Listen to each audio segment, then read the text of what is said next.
When Lee Hsien Loong, K. Morgan, and Dan Lane sue for defamation, some idiotic, worthless netizens love to say something. They're abusing their power, but they completely miss the point. Our ministers aren't doing this for themselves. They are doing it for Singapore. See here, our tiny country has no natural resources. Our entire economy runs on one thing: reputation and trust. Do we want to see our country collapse and lose our living?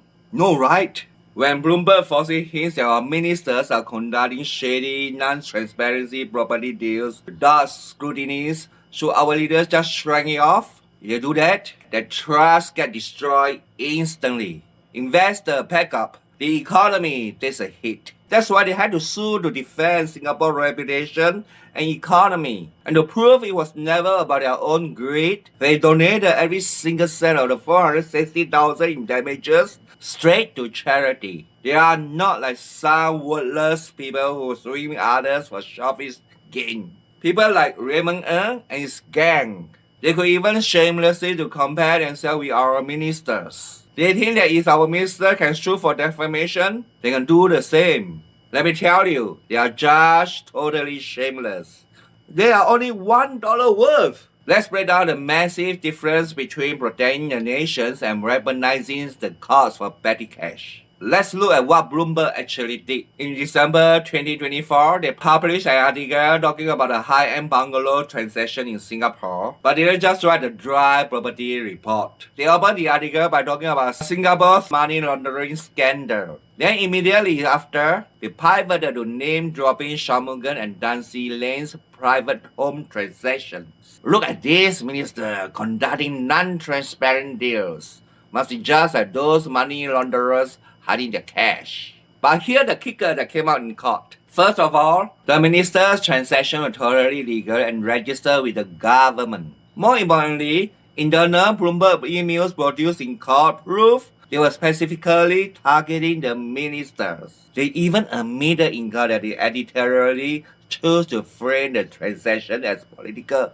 founder right before the general election. The High Court showed that, and they saw it through, and they ruled that Bloomberg added with malice and slammed them with $230,000 in damages for each minister. This was a victory for Singapore's standard of clean governance. Shouldn't we agree? But then, we look at Raymond and $1 man and the people around him. This is where the story gets comical and honestly, a little pathetic. Raymond Ng and his friends love to use the exact same legal threats.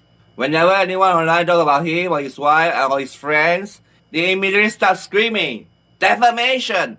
Pay me $20,000 to settle it. I'm gonna give you a letter of demand." Is he seriously thinking he can play the same league as Minister Shanmugam or even Lee Hsien Loong? Who does he think he really is?